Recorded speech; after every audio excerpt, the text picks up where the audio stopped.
बृहस्पति व्रत कथा।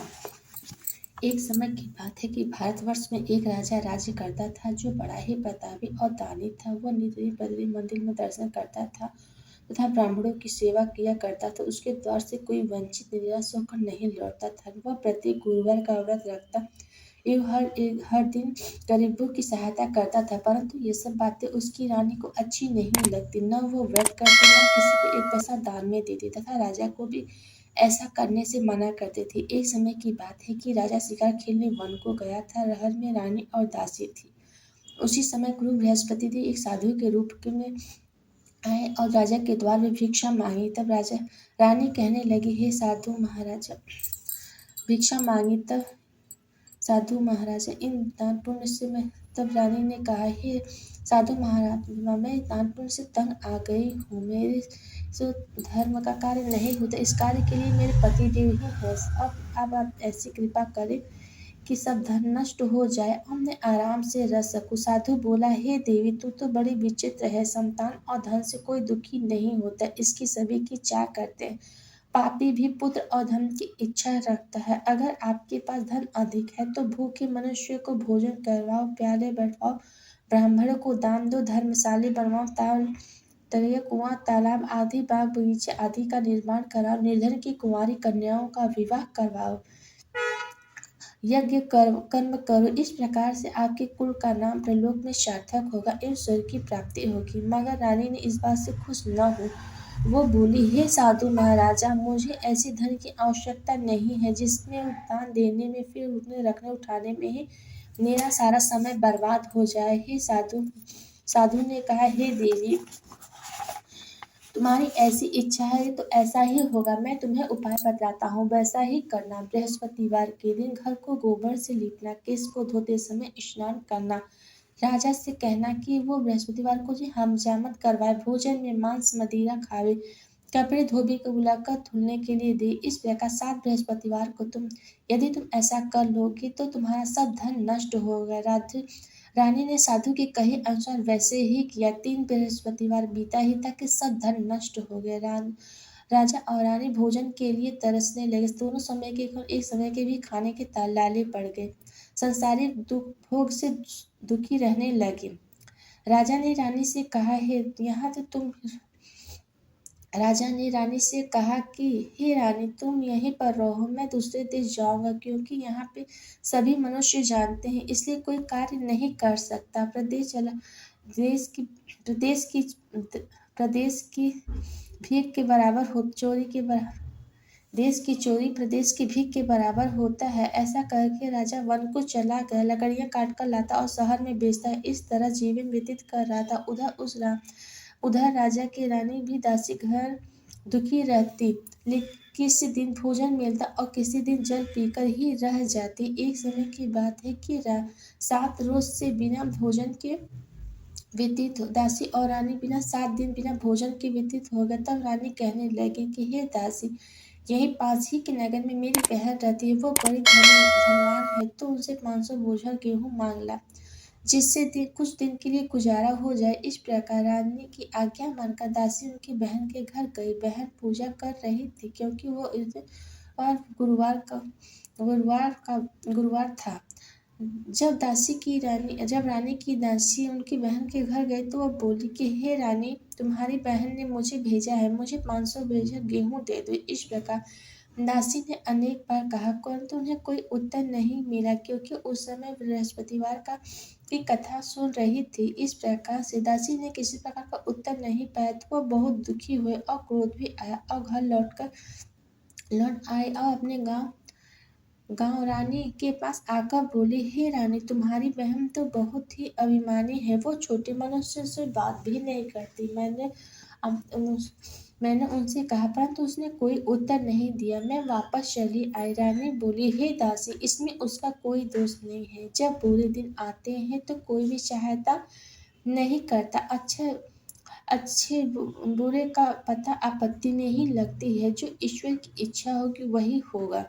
ये सब हमारे भाग्य का दोष है। इधर उस रानी ने देखा कि मेरी बहन की दासी आई थी, परंतु मैंने नहीं बोला। वह बहुत दुखी होगी, वह सोचकर कथा को सुना और बृहस्पति भगवान की पूजा समाप्त कर वह रानी की बहन घर चल दिया और जाकर अपने बहन से कहने लगी कि हे बहन, बृहस्पति भगवान की व्रत कथा ऐसी है जिस व्रत की कथा कर रही थी। तुम्हारी दासी गई थी, परंतु जब तक कथा होता है ना ही उठा जाता है और ना ही कुछ बोला जाता है, इसलिए मैंने नहीं बोला। कहो दासी क्यों गई थी?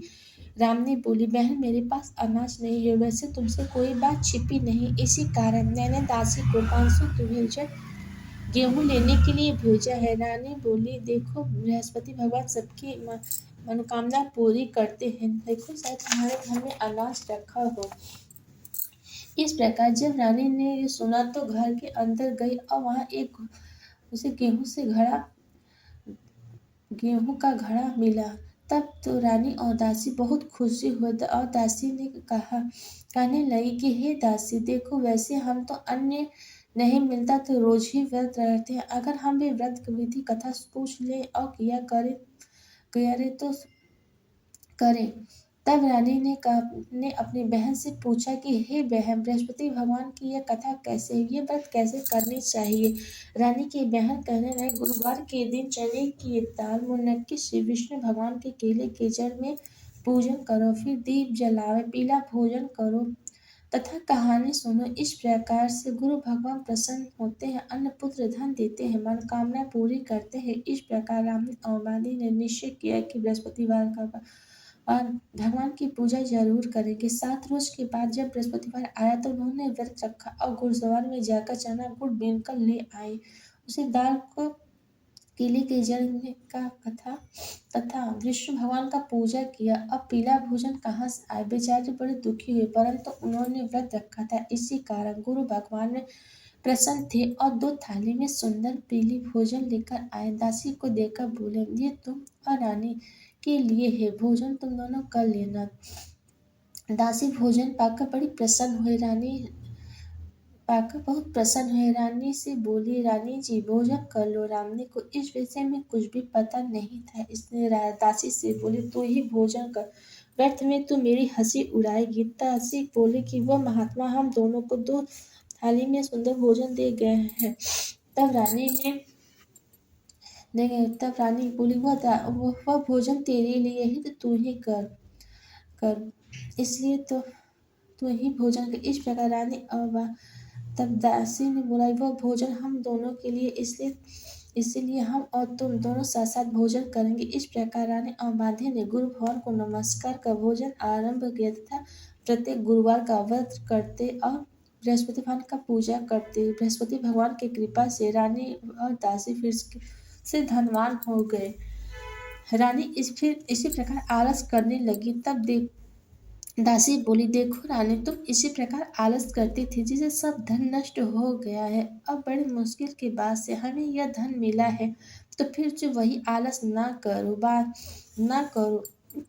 इसे पर आलस न को। बड़े मुश्किल के बाद से हमें यह धन मिला है, इसलिए हमें दान पुण्य और भूखे मनुष्यों को भोजन करवाना चाहिए। पहले बैठाओ ब्राह्मणों को दान दो, तालाब बावड़ी आदि का निर्माण करो, मंदिर पाठशाले बनवाओ, दान करो, कुंवारी कन्याओं का विवाह करवाओ, धन को शुभ कर्म में कर दो, जिससे लोग का यश बढ़ेगा और स्वर्ग की प्राप्ति होगी। तब रानी ने इस प्रकार के कर्म करना प्रारंभ कर दिया। काफी यश फैले। एक दिन रानी ने दासी से करने लगी, न जाने राजा की कोई खबर नहीं है। गुरु भगवान से उन्होंने प्रार्थना की और भगवान ने रात्रि में राजन के सपने में कहा, हे राजन उठ, तुम्हारी रानी तुम्हें याद कर रही है, अपने देश की तरफ चल। प्रातःकाल उठते ही राजा उठा और विचार करने लगा कि स्त्री जाति खाने पहनने की संगनी होती है, पर भगवान की आज्ञा मानकर वो अपने नगर को चलने के लिए तैयार हो गया। इसके पूर्व राजा प्रदेश चला गया और प्रदेश में बड़ी दुखी रहता। प्रतिदिन जंगल में से लकड़ियां बीनकर लाता और उसे शहर में बेचता था। दुखी जीवन बड़ी कठिनाई के साथ व्यतीत करता था। एक दिन दुखी हो विचार अपने पुराने याद कर रोने लगा। तब उसी समय बृहस्पति एक साधु के रूप धारण कर आए और राजा के पास आकर बोले, हे लकड़हारी, तुम इस सुनसान जंगल में की चिंता में बैठे हो, मुझको बतलाओ। यह सुनकर राजा के नेत्र में जल भर आया और वंदना करके साधु से कहा कि हे प्रभु, आप सब कुछ जानने वाले हैं। इतना कहकर साधु को संपूर्ण कहानी बतला दी। महात्मा तो दयालु होते हैं।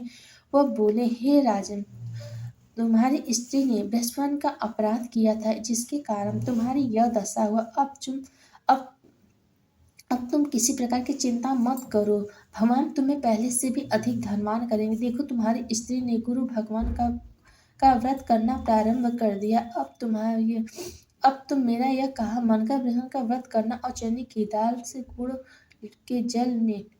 जल में लोटा में डालकर केले का जड़ का पूजन करो, फिर कथा कहो और भगवान तेरी सभी मनोकामनाएं पूरी करेंगे। साधु को प्रसन्न देखकर राजा बोला, हे प्रभु,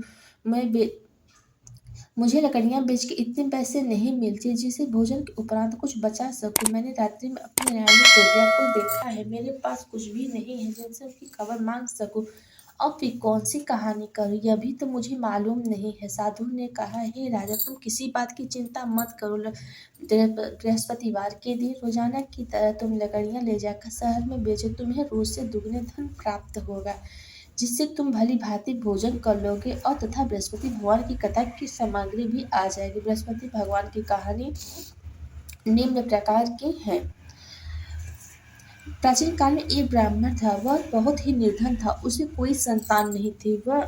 उसकी स्त्री बड़ी मालिनी के साथ रहती थी, न वह स्नान करती था, न किसी को देवते की पूजा करते। प्रातःकाल उठते सर्वप्रथम भोजन करते थे, बाद में अन्य कार्य करते थे। इसे देखकर ब्राह्मण देवता बड़ा दुखी, बेचारा बहुत कुछ करता परंतु कोई परिणाम न निकलता था। भगवान की कृपा से ब्राह्मण की स्त्री को कन्या रूपी रतन पैदा हुआ। वह कन्या अपने पिता के घर में बड़ी होने बालिका प्रातःकाल उठते ही भगवान विष्णु का जाप करते, बृहस्पति भगवान का व्रत करते और पूजा पाठ कर पाठशाला एक जो स्कूल जाती और अपने मुट्ठी में एक मुट्ठी जो भर ले जाती पाठशाला के मार्ग में डाल देती थी, उसके सारे जो स्वर्ण के हो जाते थे। लौटते समय उसे घर बीनका लेते आती थी। एक दिन वह बालिका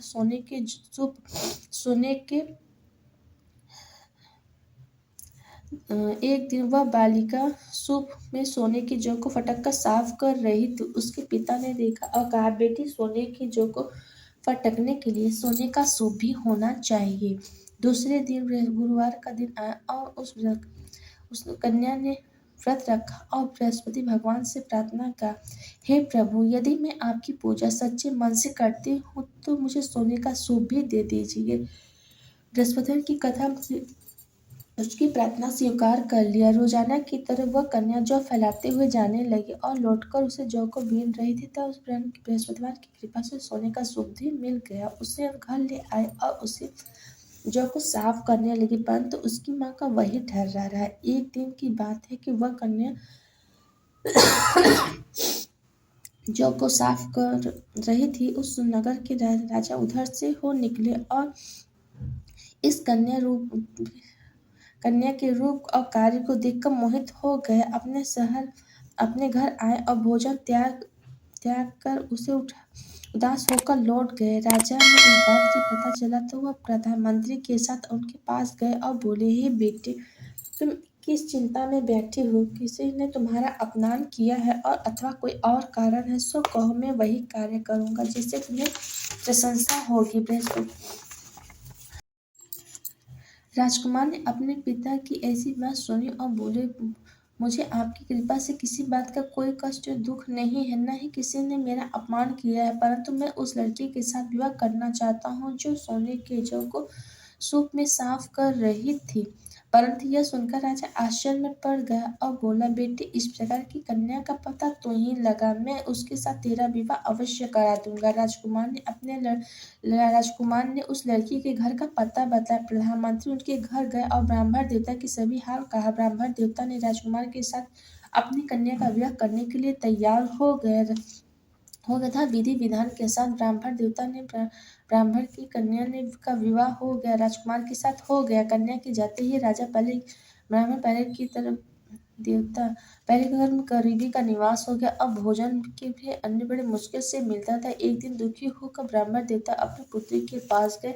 बेटी ने अपने पिता का अवस्था देखा और अपने माँ का हाल पूछा। अब ब्राह्मण ने सभी हाल का कन्या ने बहुत सा धन देकर विदाई कर दी। इस प्रकार ब्राह्मण देवता कुछ समय सुखपूर्वक व्यतीत हुआ। कुछ दिन के बाद फिर वही हाल रहा। ब्राह्मण देवता फिर अपने कन्या के घर गए और सभी हाल कहा तो बेटी बोली, पिताजी, आप मेरी माता को यहाँ ले आए, मैं विधि विधान के साथ मैं उन्हें विधि बतलाऊंगी, इससे गरीबी दूर हो जाएगी। ब्राह्मण देवता ने अपने स्त्री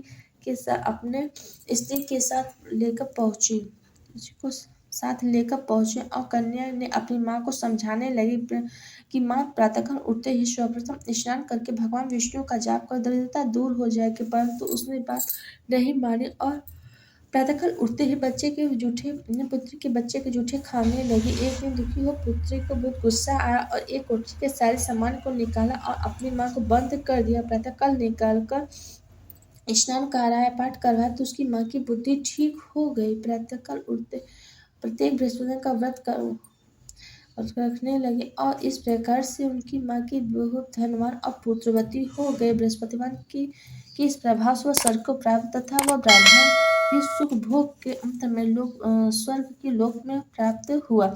इस प्रकार से कहानी का साधे थे वहां से लुप्त हो गया। धीरे धीरे समय व्यतीत हो गया। राजा अपने जंगल में लकड़ियां काटकर शहर बेचने आया। एक दिन से अधिक पैसे मिले। राजा ने चना गुड़ लाया और गुरुवार की कथा कही। उस दिन से उनके सभी कलेश दूर हो गए। परंतु दोबारा गुरुवार आया तो उन्होंने व्रत करना भूल गए, जिससे कारण बृहस्पति नाराज हो गए। इसी नगर ने राजा की घोषणा करा थी यह कि समस्त नागरिक मेरे यहाँ भोजन करे, कोई आग न जला जो इस आग न समस्त मेरे यहाँ भोजन का जो इस आज्ञा को नहीं माने फांसी की दंड दी जाएगी। इस तरह की घोषणा संपूर्ण नगर में करा दी गई थी। राजा ने आज्ञा अनुसार सभी लोग भोजन करने आए, लेकिन लकड़हारा कुछ देर में पहुंचा, इसलिए राजा ने अपने साथ ले आया और महल में ले आया और भोजन कराया। तभी रानी की दृष्टि उस कुर्सी पे पड़ी जिसमें उसने नौलखा हार रखा था। वहां न देखकर रानी ने निश्चय किया कि इस मनुष्य ने ही मेरा हार चुरा लिया है। सिपाहियों को बुलाकर जेल खाने में डलवा दिया।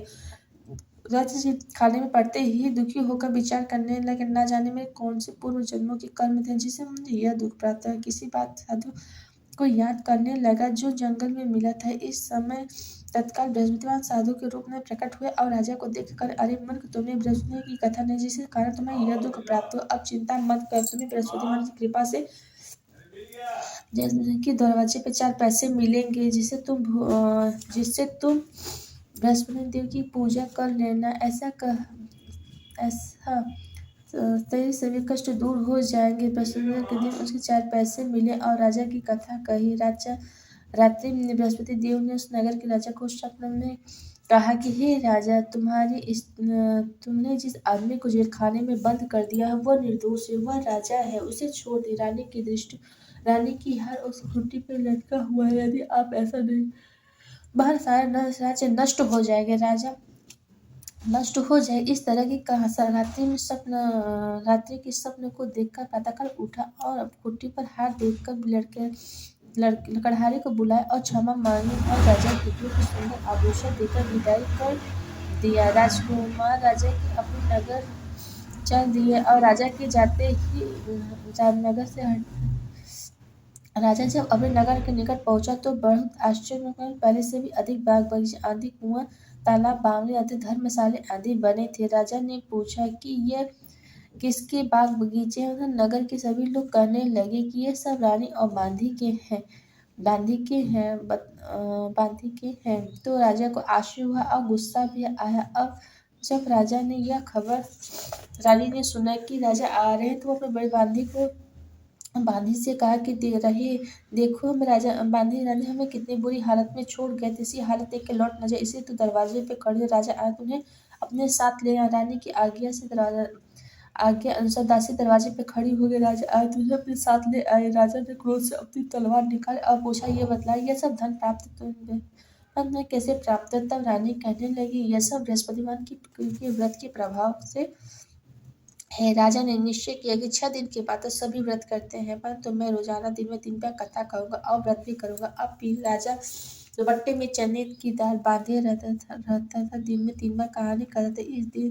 उस दिन से राजा ने एक दिन राजा ने निश्चय किया कि चलो अपनी बहन के यहाँ हो। इस तरह से निश्चय करके वह घोड़े पर सवार होकर अपनी बहन को चलने के लिए तैयार हो गया। मार्ग में उसने देखा कुछ आदमी मुर्दा ले जा रहे थे। उसने रोका, कहा, अरे भैया, तुमने बृहस्पतिवार की कथा सुन लो। वो बोले, लो, मेरा आदमी मर गया। नहीं कथा की परंपरा तो कुछ आदमी कहने कथा कहो, नहीं तुम्हारा कथा सुनूंगा। कथा जैसे ही आधा हुआ मुर्दा हिलने लगा और कथा जैसे ही समाप्त हुआ मुर्दा राम राम कहकर उठ खड़ा हुआ।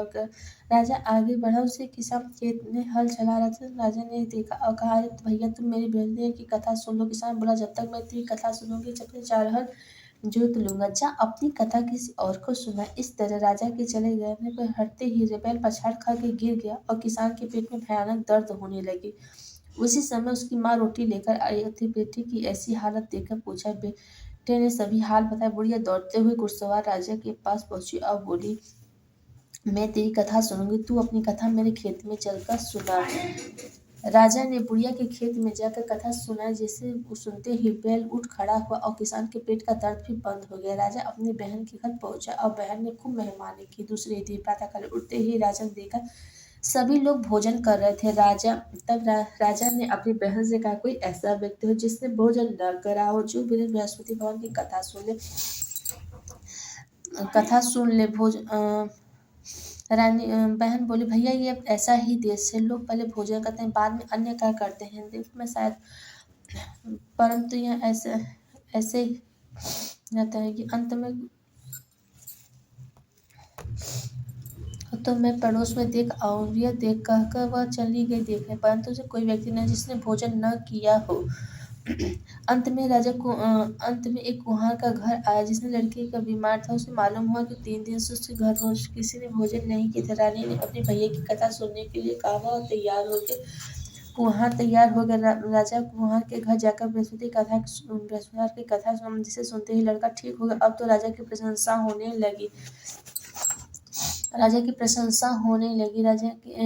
ने एक रोज अपनी बहन से घर चलने के लिए कहा, परंतु बहन ने अपने सास ने कहा, हाँ तू तो चली जा, परंतु कोई बच्चे लोग को मत ले, क्योंकि तेरे भाई को कोई औलाद नहीं है।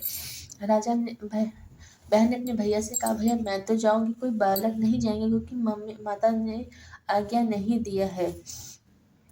भाई बोला, जब बहन ही नहीं, राजा बोला, जब बच्चे ही नहीं चलेंगे तो तू चलकर क्या करेगी। ऐसा कहकर राजा अपने नगर को चल दिया और अपने नगर लौट आया। और राजा ने अपनी रानी से कहा कि हम निर्वंशी हैं, हमारा भाग्य में औलाद का मुंह देखना नहीं लिखा है। रानी बोली, हे प्रभु, बृहस्पति देव ने हमें सब कुछ दिया है, हमें औलाद भी अवश्य नहीं। उसी रात में बृहस्पति देव ने राजा को सपने में कहा, हे राजन उठ, तेरी सभी सोच को त्याग दे, तेरी रानी गर्भ से है। राजा ने यह बात सुना तो बहुत खुशी हुआ और 9 महीने के बाद गर्भ से सुंदर पुत्र की प्राप्ति हुई। तब राजा बोला, हे रानी, स्त्री बिना भोजन के रह सकती है, परंतु बिना बात कहे नहीं रह सकती। जब मेरी बहन आए तो उसे कुछ भी मत कहना। रानी ने सुनकर हाँ कर दिया। जब राजा की बहन यह शुभ समाचार सुना तो वो बहुत खुशी हुई और बधाई लेकर अपने भाई के यहाँ आई। तब रानी कहने लगी कि घोड़े चढ़कर आई नहीं, गधे चढ़कर आई। राजा की बहन बोली, भाभी मैं इस प्रकार न करी तो तुम्हें औलाद कैसे प्राप्त है। बृहस्पति देव ऐसे हैं, जिसके मन में जो मनोकामना है वो उसे पूर्ण करते हैं। जो सद्भाव से बृहस्पति के व्रत करता है, कथा को सुनता है या दूसरों को सुनाता है, बृहस्पति उसकी सभी मनोकामनाएं पूरी करते हैं। भगवान बृहस्पति की सदैव रक्षा करते हैं। संसार में उसे भगवान जी की पूजा सच्चे हृदय से जो करता है, उसकी सभी मनोकामनाएं वो पूर्ण करते हैं। जैसे सच्चे भाव से राजा औराम ने उनकी कथा का गुणगान किया, जिससे बृहस्पति भगवान के देव ने पूर्ण किया था। इसी कथा को सुनने के बाद प्रसाद लेकर जाना चाहिए। हृदय सुनकर मनन करते हुए जयकारा बोलना चाहिए। बोलो बृहस्पति भगवान की जय, बोलो विष्णु भगवान की जय। ओम नमो भगवते वासुदेवाय नमो नमः। ओम महालक्ष्मी नमो नमः। वीडियो को लाइक एंड सब्सक्राइब करना ना भूलिएगा। जय श्री राम।